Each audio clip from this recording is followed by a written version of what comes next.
Hace 30, 40 años vivíamos enamorados del campo. Los grandes problemas siempre esconden grandes oportunidades.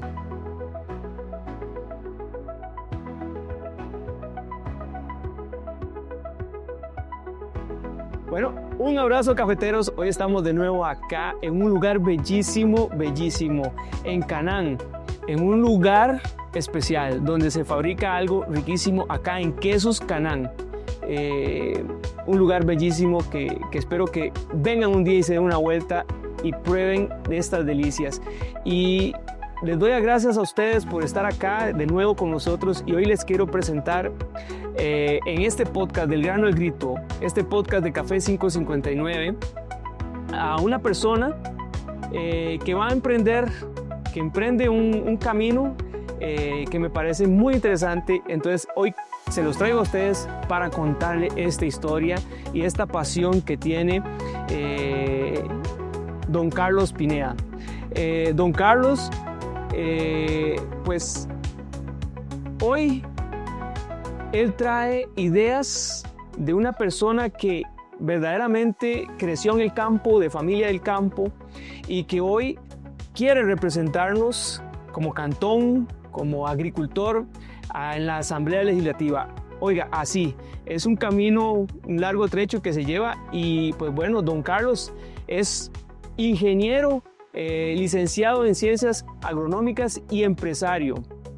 Muchas gracias, don Carlos, por estar acá y darnos este ratito a mí y a todos los que ven Café 559, el Grano al Grito. Muchísimas gracias por estar acá. No, muchas gracias a usted, Damián, más bien por el espacio, y un saludo a toda su audiencia, ¿verdad? Aquí estamos. Para nosotros es un honor. Somos gente del campo y nos entendemos súper bien. Eso es así. Así es, claro. Me encantó cuando estuvimos tratando de ajustar eso y tuvimos la idea de ver, porque yo como agricultor, ¿verdad? Pues a veces uno se siente también un poco como que las olas lo llevan para todo lado y usted no puede llevar timón en ciertas cosas, ¿verdad? Que están fuera de nosotros.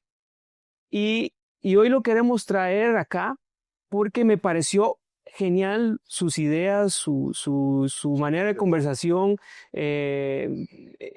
la pasión que usted tiene por esto, que quiere emprender, porque es un trecho duro, ¿verdad? Es un trecho difícil, y pues bueno, esto ha sido una reunión espectacular y así lo va a hacer. Entonces, Claro.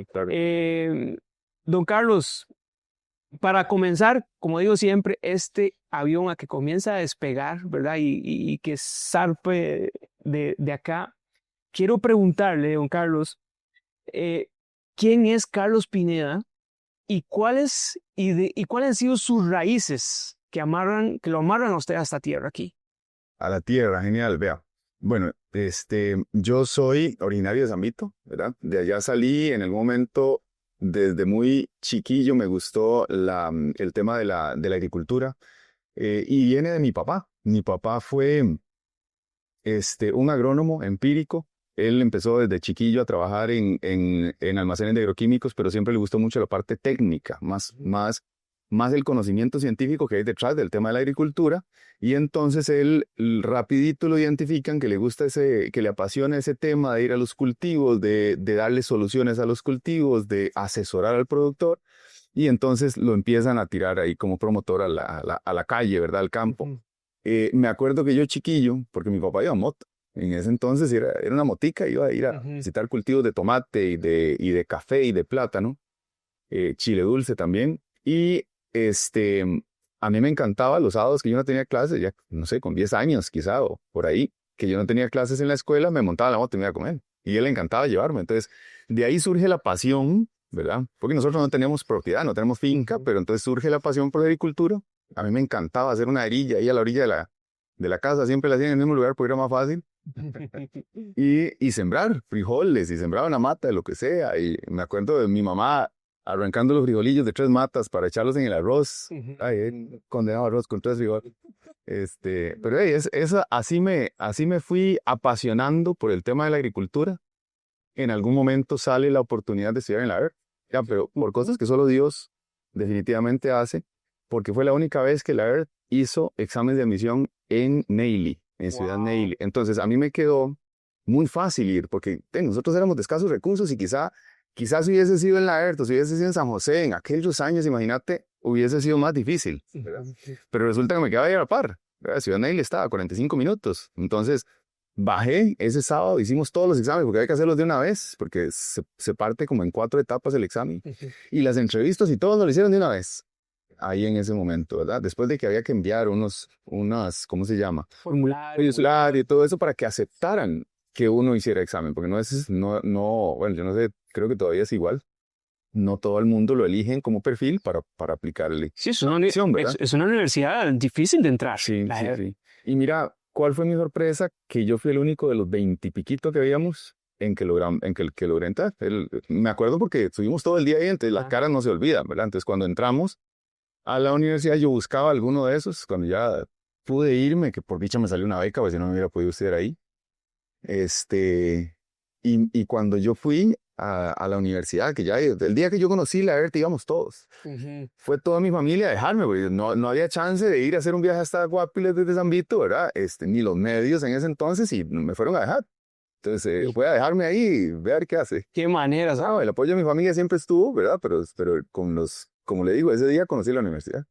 Y yo buscaba las caras de los muchachos que hicimos la misión en Neily, no había nadie. No había nadie, No. solo usted fue el afortunado, ¿verdad? El llegar a esa beca, a ese lugar y en ese momento, bueno, Jay, Entonces, esos son estrellas que trae Dios, ¿verdad? sí, definitivamente. Por alguna razón, ¿verdad? Por alguna razón, en el camino no hay nada que no esté por alguna razón. Entonces, pero, don Carlos, ¿hay alguna experiencia en esa infancia que usted le diga, es mi camino ser ingeniero o estudiar ingeniería o una experiencia en específico que, no, este sí es mi sueño, estudiar esto? Es que imagínate que eso se fue construyendo. Quizá uno no es consciente, ¿verdad? De lo que en la mente de uno se va construyendo desde chiquillo en ese proceso. Imagínate que ir a las fincas con mi papá en la moto y que mi papá se ponía a explicarme. Para él era ponerse a explicarme de todo lo que sucedía en la planta y cómo este producto nos va a ayudar a resolver ese problema de una enfermedad, de un hongo, qué sé yo. Entonces, eso en mi mente se fue quedando. Me hizo mucha gracia porque cuando llegamos a una primera clase, ya estando en la universidad, con un profesor que aprecio mucho, don Pánfilo Tabora, nos lleva al campo y nos hace preguntas muy básicas, ¿verdad? Tan básicas que yo ya entendía un poquillo seguro de lo que se me pegaba de lo que hablábamos en la casa. Y entonces nos habla de la distribución, de cómo distribuirían los diferentes cultivos en una parcela. Y tenemos que sembrar maíz, tenemos que sembrar frijoles, tenemos que sembrar no me acuerdo qué más cosas ahí, y que cómo los distribuiríamos y por qué.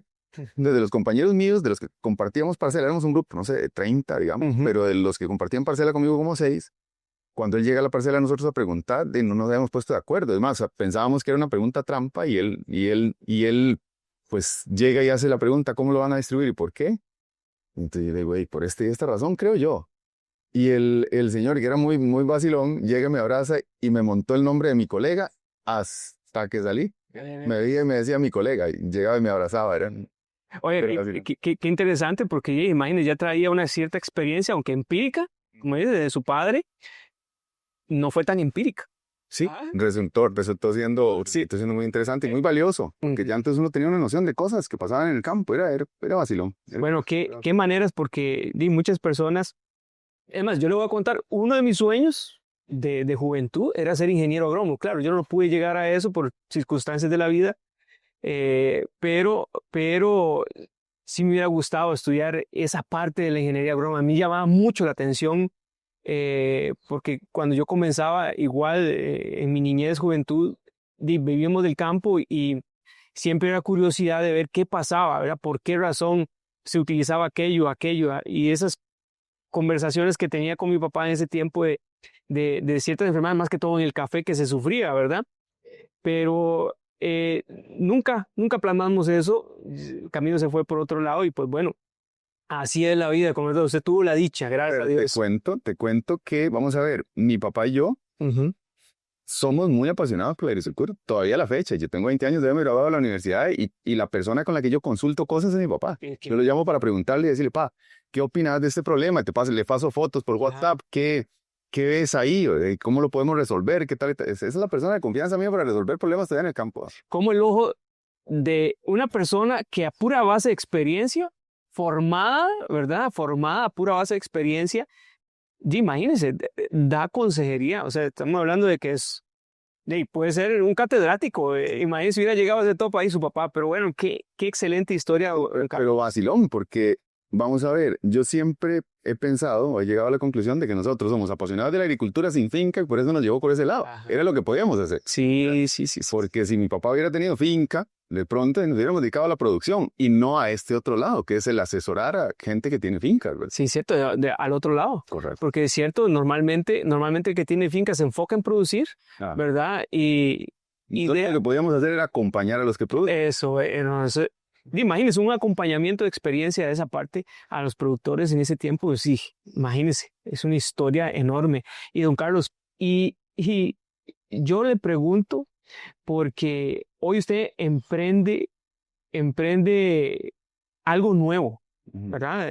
Usted emprende algo, usted toma una decisión y ¿qué lo lleva a usted hoy querer postularse, ¿verdad? A la Asamblea Legislativa. O sea, ¿qué fue eso que lo movió para decir, bueno, es aquí el momento, es el lugar, es mi espacio? ¿Qué lo motivó ahí? Damián, bueno, yo creo que los grandes problemas siempre esconden grandes oportunidades y el tema es necesidad. Bueno, después ahí hay una parte de la historia que fue por qué me vine para Pérez, ¿verdad? En algún momento a trabajar con una empresa y de Pérez, porque de Pérez me quedaba mejor moverme a la zona de Los Santos. Tenía que ver algunas cosas, sí, en la zona más hacia el sur, incluso un poquito en Panamá, pero tenía que trasladarme también a ayudarle a los compañeros, como siempre me gusta la parte técnica, ayudarle a los compañeros de Guanacaste y de Pacífico Central. Entonces Pérez me quedaba genial al centro, ¿verdad? Entonces, y eso hace años. Estuve con esa empresa como 3 años, tal vez, y luego salí de la empresa y volví a emprender, que es lo que siempre me gustó, ¿verdad? Entonces, por ahí, pero siempre muy vinculado al tema de estar de cerca con el productor, ¿verdad? Entonces era emprender con un emprendimiento que tiene que ver con desarrollar algunos productitos y con esos productos pues me ayuda a acercarme al productor, ¿verdad? Entonces, pero sí, vamos a ver, esa necesidad que surge de ver cómo las condiciones siempre van empeorando año con año para el agricultor, que al final pues son mi gente, son mis amigos, ¿verdad? Los productores son mis amigos, son mis clientes además, ¿verdad? Pero también, por ejemplo, pues, tengo familia que se dedica a la agricultura, entonces usted ve cómo las condiciones han ido empeorando año con año, ¿verdad? Entonces, usted siempre está con esa espinita de qué son ¿por qué sucede y qué cosas se podrían hacer mejor? Entonces siente usted eso, puchica, qué impotencia de que en realidad podríamos estar haciendo cosas para generar competitividad en el sector agropecuario que podrían estar calando en la economía de los cantones rurales, por ejemplo, porque la economía agropecuaria todavía es el bastión de la economía de los cantones rurales.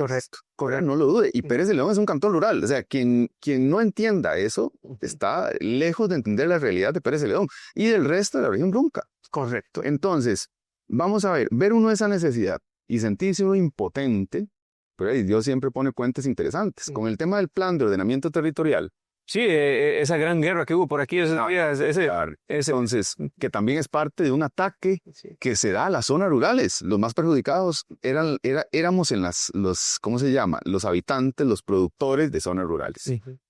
Entonces, yo me acerco por ahí a algunas personas, porque hubo un tiempo pequeñito en el que yo trabajé con la Universidad Nacional y di un curso que se llama Ordenamiento Territorial. Entonces, entendía un par de cositas en mi mente. Cuando estuve en las charlas de la oposición al plan de ordenamiento territorial, entendí un par de cositas que se podían hacer, pero ocupábamos un contacto, ¿verdad? En el gobierno central, muy, muy arriba. Resulta que yo le expongo a los señores que estaban en esa reunión, conseguí el número de uno y lo llamo y me dice, mira, me parece muy interesante tu idea, pero tomémonos un café para variar. Y entonces ese día llegó con 4 compañeros más de esos que estaban haciendo la oposición al plan de ordenamiento territorial. Yo les cuento mi idea y me dicen, sí, pero es que dependemos de alguien en el gobierno central y nosotros no conocemos a nadie. Y yo fue puchica. Bueno, resulta que se me ocurre que mi abuela conocía a la mamá de Natalia Díaz. Ajá. Entonces ahí es donde yo le digo, ma, usted no me podría dar el número o decirle a doña Maris Quintana que me llame. Yo necesito conversarle algo. Y de verdad, al ratito me llamó mucho la atención porque al ratito me estaba llamando la señora, que también fue diputada, y empezamos a conversar y me dice, no, está bien, yo te voy a hacer el contacto con Natalia. Y fue ayer que me estaba llamando Natalia. Yo, pucha, estoy hablando con la ministra de la Presidencia. No me lo creía que hubiese ese canal tan cercano, ¿verdad? Me pareció hasta extraño porque los otros políticos del cantón no respondieron a ese llamado, ¿verdad? Entonces me parece muy, muy extraño. Me pareció ella una persona muy abierta y muy dirigente porque rapidito se puso a coordinar las audiencias que se necesitaban para poder llevar eso hasta las altas autoridades, ¿verdad? Competentes en ese sentido, en ese tipo de proyectos de planes de ordenamiento territorial, y ahí se logró. Se hizo y quedó ese puente.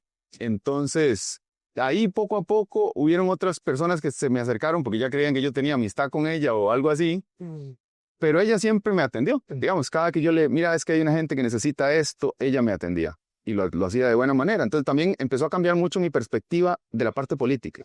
Porque nosotros, vamos a ver, y eso es parte del problema. Creemos que quien se mete en política ya se jodió, para efectos de este lado, del sistema productivo. Y de ahí esa persona me hizo a mí pensar que en realidad se podían hacer cosas diferentes desde allá, que los políticos, si quisieran, podrían resolver. Entonces, y que esa cercanía era importante. Entonces, en algún momento, por esas necesidades, mire, que es que pasa esto, vamos que alguien nos asesore con un tema de una escuela, que tal cosa, alguien con un tema de una carretera, y yo siempre ver que ella me respondía. Entonces me hizo mucha gracia y nos ayudaba. Y en algún momento también ella, escuchando un poco de las ideas que yo tenía para el agro, me invitó a alguna reunión con cafetaleros, por cierto, en Tabla Azul, para que yo le ayudara a entender lo que pasaba, que también me hizo mucha gracia, porque es una persona que escucha, que se hace, digamos, asesorar, ¿verdad? Entonces me hizo mucha gracia, hasta que en algún momento me dijo, mira, porque vos que tenés esas ideas, que tenés esas inquietudes y esas preocupaciones, no las defendés desde adentro. Claro, para mí eso fue como lo que me dio buen susto, terrible. Sí, me imagino, claro. Pero empecé a pensar que no era, y lo consulté con mucha gente, incluso con agricultores, muchos que además son mis amigos, ¿verdad? Son mis clientes y mis amigos. Y muchos me decían, si vos tenés la opción de hacerlo, ¿por qué no haces algo, ¿verdad? Entonces ahí empecé a darle vuelta hasta que... Entonces, don Carlos, vemos que tal vez hay como una ignorancia de la política hacia el agro. Claro. Vea, es un tema de un desvínculo, pero somos culpables de los dos lados. Okay. Los políticos que muchos responden a intereses que no son legítimos, los que pueden tomar decisiones con respecto al agro, ¿verdad? Favorecer a importadores, favorecer a otras industrias, ¿verdad? Industrias de los insumos agrícolas y etcétera, y no realmente trabajar para fortalecer un sector que es a quienes ellos deberían de representar, ¿verdad? Y del otro lado también, no acercarse a la gente, no participar de los procesos. ¿Por qué nosotros no somos quienes formamos esas ofertas, esas propuestas políticas, ¿verdad? Porque nos desvinculamos y eso es el peor error que debemos de que podemos cometer. Ahora, eso yo lo entiendo ahorita, ¿verdad? Después de hacerle mucha mente a muchas cosas y de estar en muchas reuniones, pero antes no lo entendía. Hace año y medio no lo entendía. Y don Carlos, ¿por qué cree usted que hay ese desconecte? Más que todo del agricultor, o sea, del gremio agrícola. Porque, digámosle, sabemos que, bueno, supongamos que la política ignora el agro, pero nosotros, ¿por qué no tomamos o nunca nos fuimos al frente, ¿verdad? Y a poner a levantar esa mano ahí. ¿Por qué cree usted que no nos acercamos? ¿Por qué nos dejamos abandonar solos? Es correcto. ¿Verdad? Esa es una muy buena frase, nos dejamos abandonar solos. Porque, vamos a ver, quizá ese ese tema de que la política es mala, es dañina, es la política, o quien está metido en política necesariamente tiene que ser un corrupto, etcétera. Y no, ¿verdad?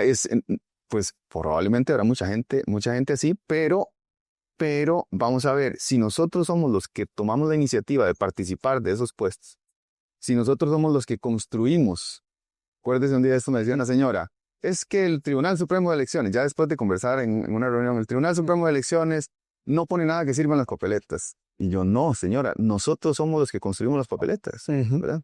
Y participando de esos procesos, yo entiendo que el productor, nosotros nos metemos mucho en la parte de producción, pero también es importante porque definitivamente la cancha la marcan los políticos, es importante que participemos de esos procesos. Es importante que sean los hijos de los agricultores, los que saben que les duele, ¿verdad? Sí. Que lleguen a esos puestos, que sean agricultores, que sean algunos profesionales del campo, ¿verdad? Pero que han sufrido en carne propia el día a día del agricultor, que entiendan los que se sienten a la mesa a tomar las decisiones. Sí, porque no olvidemos que Costa Rica es democracia, claro. Y aunque alguien que solo tenga escolaridad puede presentarse y luchar y estar enfrente de batallas de este calibre. Claro. O sea, no hay necesidad tener... Yo siempre he pensado que la escolaridad siempre es importante, pero no se necesita. Somos democracia y podemos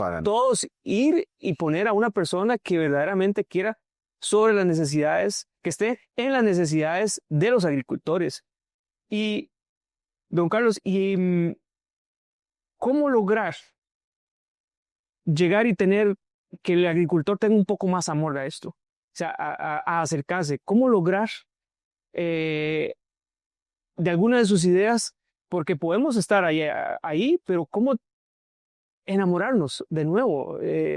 Porque hay que ver una cosa, hace 30, 40 años vivíamos enamorados del campo. Claro, era un orgullo. Era un orgullo. Vivíamos enamorados del campo. El que tenía una hectárea, una manzana de tierra, hombre, era algo que se podía vivir y se podía transformar familias con eso. Entonces, ¿cómo llegar otra vez a tocar ese amor a las personas para que, primero, las personas que estamos en el gremio representarnos y las personas también costarricenses que no viven en el campo pero que quieran enamorarse del campo? Porque ahora también necesitamos, el gremio se arrime, pero las personas de las ciudades grandes, donde está la industria, donde está toda esta otra economía, también se enamore de nosotros y que haya esa relación. Vamos a ver, ha habido un desgaste provocado del sector agropecuario. Y vamos a ver, primero que todo, el sector debe de tener, o sea, nosotros como sector, debemos de tener una visión de hacia dónde queremos ir. Y la responsabilidad de eso recae sobre instituciones, instituciones me refiero al MAC, recae sobre organizaciones de agricultores. Es importante que la gente se agremie en esas organizaciones y que ahí están personas que puedan diseñar una visión de agricultura de hacia dónde ir, una visión de gremio agropecuario de hacia dónde podemos llevar la agricultura para ser competitivos. Y que el productor, al respaldar esas asociaciones, ¿verdad? Le den fuerza, y le den fuerza incluso política. Pero también es importante que la sociedad entienda el valor de producir la comida, el valor que es tener una comida que realmente no solamente nos llene, sino que nos nutra, por ejemplo, y que vayamos en función de esto. Yo tengo algunas ideas de cómo podría trabajarse, de que vayamos construyendo construyendo esa visión, tomando en consideración las organizaciones, las instituciones del gobierno, el productor y a la sociedad. Que nos pongamos todos sobre la misma línea. De hacia allá es donde queremos llevar el sector agropecuario nacional. Estos son los beneficios de tener un sector agropecuario que nos brinde nutrición, ¿verdad? Que nos brinde inocuidad de los productos que consumimos, ¿verdad? Que nos brinde salud. Esa parte de la salud es importantísima. Somos lo que comemos. Es correcto. Y eso tiene que calar en la sociedad, ese mensaje tiene que calar en la sociedad y que la sociedad valore, ¿verdad? Le dé el valor y el lugar tan necesario y tan justo que tiene el agricultor. Eso es lo que, Entonces, hacia eso tenemos que movernos, definitivamente. eso era lo que estábamos conversando hace ratos también, que nosotros como sociedad, o sea, como costarricenses, tenemos que ver la producción nacional como de mayor valor y, y nosotros mismos darle valor, Claro. ¿verdad? Para que el propio agricultor, ¿verdad? Pueda trabajar, yo siempre digo, me gusta la palabra holgado, en el sentido de que sabe que su producción, sea cual sea, va a ser vendida y no va a ser desperdiciada o va a ser guardada, encajonada, porque viene competencia extranjera, ¿verdad? A nuestro país y ya su producción se ve frágil, ¿verdad? Porque ¿cómo competir? ¿Verdad? ¿Cómo competir por precios si lo que estamos brindando es calidad?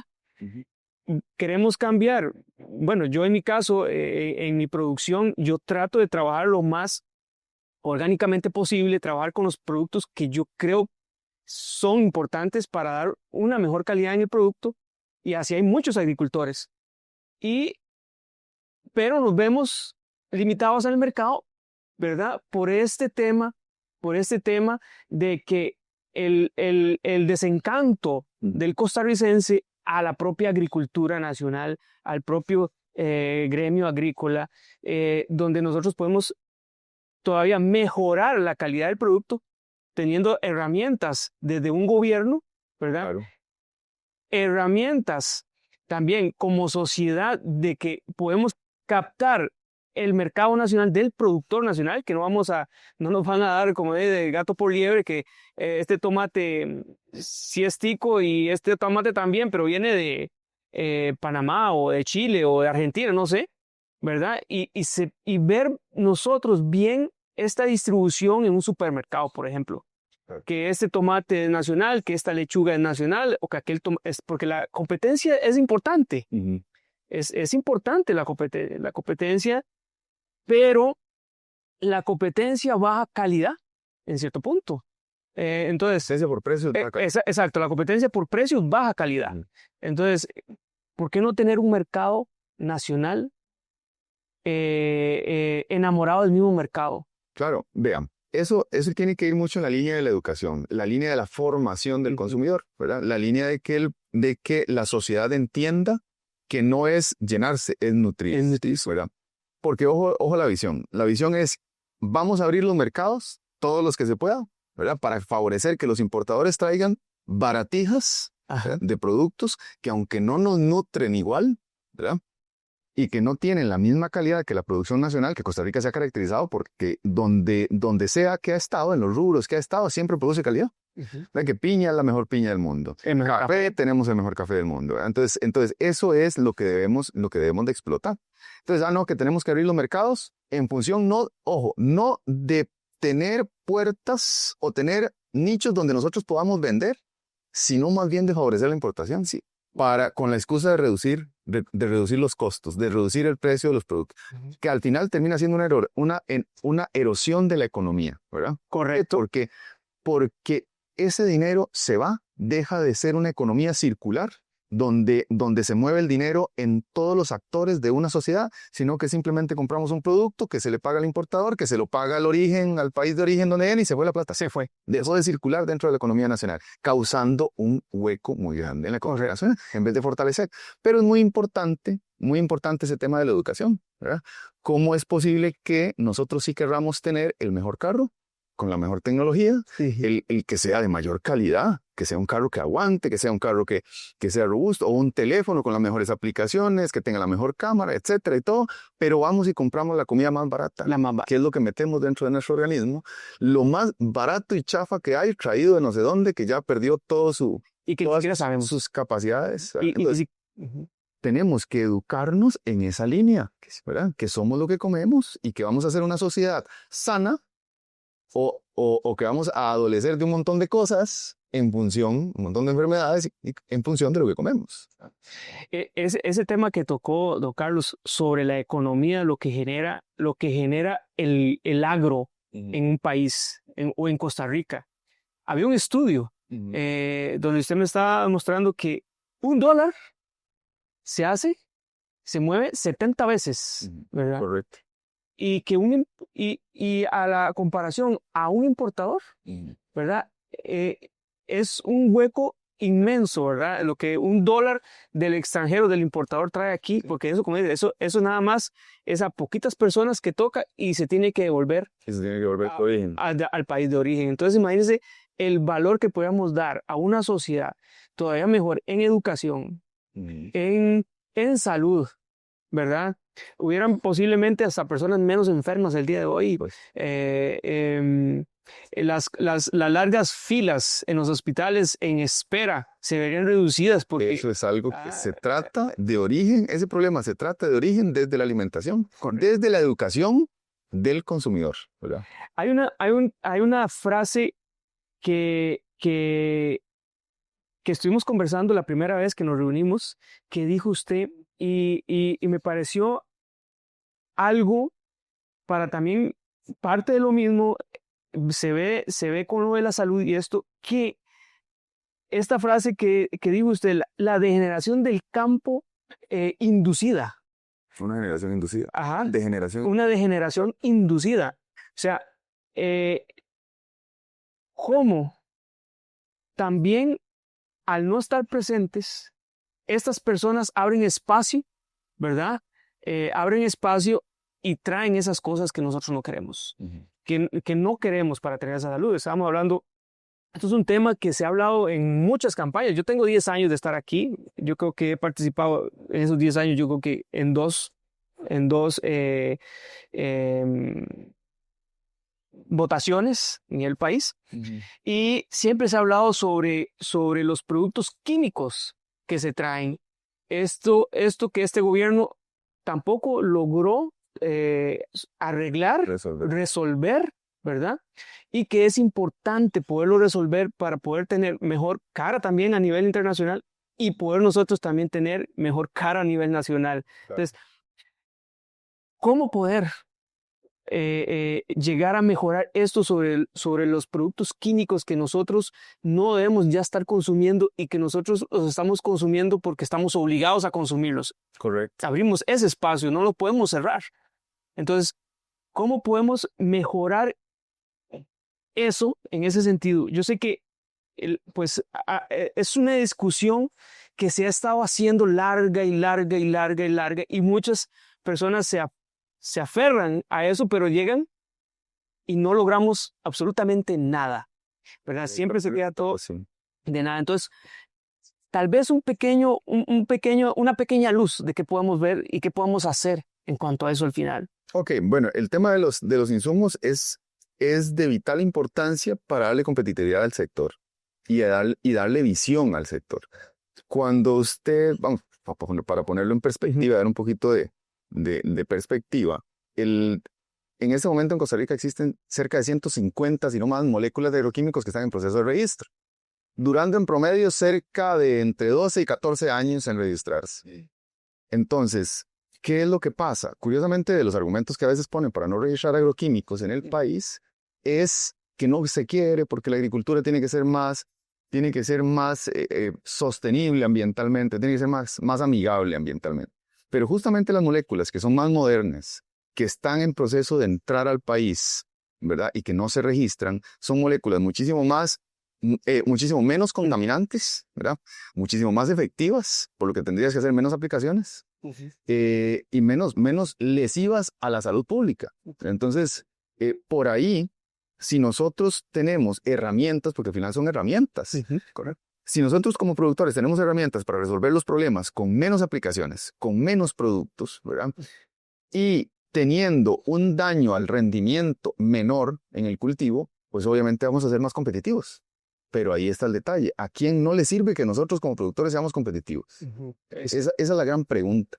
Además, obviamente hay una industria que se favorece de salir a comprar esas moléculas que en Costa Rica se tienen que usar, porque como el paquete nuevo moderno no está registrado, tenemos que usar moléculas viejas que tienen 30 años o más de estar en el país.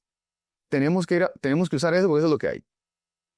Resulta que como eso ya en el mercado mundial nadie lo quiere o muy pocos países todavía lo pueden usar, pues entonces se consigue barato. Entonces es un gran negocio ir a comprar esas moléculas viejas, obsoletas, baratas en el mercado internacional, traerlas al país, formularlas aquí o se traen formuladas desde afuera, pero son muy baratas. Sí. Y como es lo que hay en el país, se pueden vender caras, ¿verdad? Ujú. Por eso es que si vas a otros mercados de Centroamérica, por ejemplo, de insumos, en el caso de Panamá, que no es que necesariamente sea la panacea del tema de registros, ¿verdad? Pero tienen más herramientas, entonces los productos que están en Costa Rica y en Panamá son muchísimo más baratos en Panamá. Porque como hay competencia, porque tenemos una paleta, o hay allá una paleta de productos más amplia, pues tiende el tema de los insumos a ser más barato. O sea, por la competencia se baratean las moléculas que nosotros tenemos aquí en el país. Entonces ellos tienen más opciones, ¿verdad? Un abanico de posibilidades más grandes, más herramientas, y a la vez tienen muchísimo más baratos los productos que ya tenemos en Costa Rica. Entonces, por ende, el productor es más competitivo. Entonces, esas cosas son las que volverían al productor nacional, que es una persona que por lo general entiende muchísimo más, que tiene mucho más capacidad de ingeniárselas y de resolver que muchos digamos, que el productor promedio en el resto de América Latina, ¿verdad? Entonces, si nosotros lográramos resolver ese tema, le podríamos dar a un productor que es muy capaz, ¿verdad?, las herramientas para empezar a mejorar la competitividad ante otros mercados, ¿verdad? Y seguir haciendo lo que sabemos hacer bien, lo que hablábamos antes de la calidad. Lo que Costa Rica produce siempre se caracteriza por tener una gran calidad. Y, don Carlos, una pregunta que yo como agricultor, y se la quiero expresar. Sabemos ese problema, sabemos que eso está ahí siempre volando, pero ¿qué estrategia nos puede compartir para llevar eso siempre a buen puerto? ¿Qué estrategia nos podría dar una luz para poder alcanzar eso que ocupamos, tanto los agricultores como las personas que consumen? Claro, porque eso es importantísimo. ¿Cuánto nosotros podríamos reducir la carga química de la comida, ¿verdad? Usando moléculas mucho menos contaminantes y probablemente muchas menos aplicaciones para poder resolver los productos? Eso sería importantísimo a nivel de salud pública. Eso podría tener, vamos a ver, un beneficio en el sistema hospitalario nacional, ¿verdad? Reducir un montón de afecciones que están vinculadas a la baja calidad o la baja inocuidad de la comida en cuanto a la carga química que tenemos. Pero bueno, vamos a ver. Yo creo que todo empieza por concientizar, ¿verdad? Porque obviamente hay una gran presión para que no se registren esos productos. Todo empieza por concientizar y que la gente vaya haciendo presión por su conciencia, porque empiece a solicitar que eso suceda, ¿verdad? Como sector, que empecemos a unirnos y a trabajar en pro de que eso se resuelva. Entonces empezamos a tener poder político, que al final es lo que se necesita, ¿verdad? Porque el poder político no reside en los políticos. Correcto. En el soberano. Correcto, reside en el pueblo, ¿verdad? Entonces, cuando nosotros nos unimos como agricultores y decimos, este es el tipo de agricultura que queremos, este es el tipo de servicio que queremos que el gobierno nos dé, ahí es donde estamos empezando a encaminar que este tipo de situaciones se resuelva, ¿verdad? Porque si nosotros como agricultores, que somos muchísimo más en número, ¿verdad?, no ejercemos la presión, pues otros, por sus intereses, sí la ejercen. Exacto. Yo creo que la mejor estrategia es estar unidos. Claro. La mejor estrategia es ir conjunto, ¿verdad? Juntos hacia el frente a esta lucha que, como digo, cualquier persona, de cualquier parte del país tiene y debe sacar adelante, porque como dice, si logramos tener mayor capacidad agrícola, nos vamos a beneficiar todos, o sea, todos los 5 millones de personas que vivimos en este país. Y don Carlos, esta pregunta se la quiero dar, y yo sé que a veces la política es un poco difícil, a veces se ensaña, ¿verdad? Los conflictos se viven, el no gustar, el no querer, etc. Pero yo quiero preguntar esto, ¿qué promesa personal? Porque yo no quiero sonar propagandista, por decirlo así, porque yo amo mi tierra y yo lo que quiero es lo mejor, pero sí me gusta el compromiso. Entonces, ¿qué promesa personal se hace usted mismo si llegara a ocupar un puesto? Yo mismo. Uh-huh. ¿Qué promesa me hago yo mismo? Uh-huh. Me hago la promesa vamos a ver, de que los viernes va a ser mi recreo. Los diputados no sesionan los viernes, sino que los viernes son para volver a las comunidades, o para giras, se llaman, no sé. De que para mí los viernes va a ser mi recreo, ¿verdad? Porque volvería otra vez al campo todos los viernes, a ir a las comunidades, a conversar con la gente. Eso ya yo lo he analizado, definitivamente eso sería mi desestrés. Porque hay gente que me dice, man, usted no aguanta ahí. Toda la semana, gente que me conoce, que imagínate que yo dejé de trabajar en casas comerciales, Uh-huh, porque pasaba ya más viajando y metido en los distribuidores, en los almacenes, que en las fincas. uh-huh. Y ahí te conté que desde carajillo eso es lo que a mí me cuadra, eso es lo que a mí me gusta. Entonces, sí, yo le he hecho muchos números y definitivamente para mí volver a las comunidades, ir a caminar entre los cultivos y con la gente, eso sería la única forma de que yo aguante el resto de la semana ahí, ¿verdad? Uh-huh. Y después, la promesa sería tratar de incidir de la mejor manera.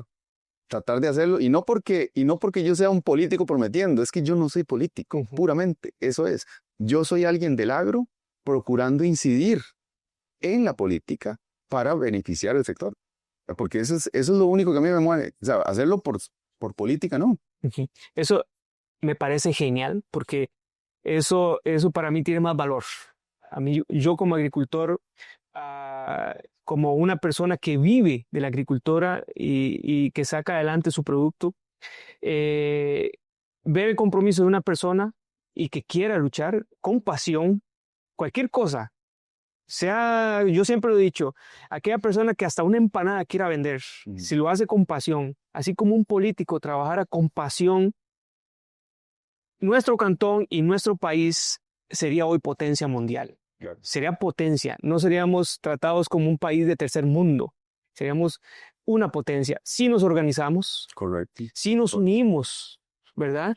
Si tenemos una visión conjunta, en realidad, de las necesidades que tenemos en nuestro cantón o en nuestro país, hoy en el agro, que es lo que usted quiere representar.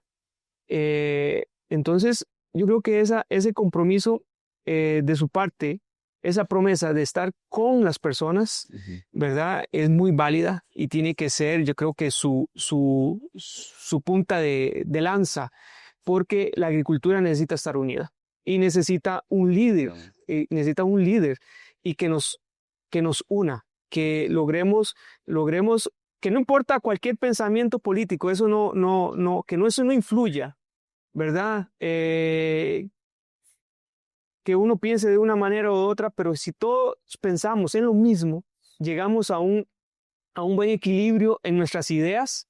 O sea, es montar las ideas en un marco que todos estemos de acuerdo, o que la mayoría estemos de acuerdo, ¿verdad? Y velar por lo que es el futuro de nuestros hijos, el futuro de nuestro país, de nuestra economía, y hacer más grande Costa Rica. Entonces, don Carlos, yo le agradezco muchísimo por estar aquí con nosotros y habernos compartido sus ideas aquí en este podcast del grano al grito, donde queremos exponer esto. Las personas apasionadas. Muchas gracias por estar con nosotros. Y pues bueno, a ustedes cafeteros, ya saben, este es su podcast. Aquí coméntenos, suscríbanse para que nosotros podamos llegar a más personas y podamos compartir nuevas ideas, nuevos proyectos y bueno, y apoyar, carajo, que todos estamos en este país para hacerlo más grande. Muchas gracias, don Carlos. Muchas gracias a usted, más bien también. Pura vida. Pura vida.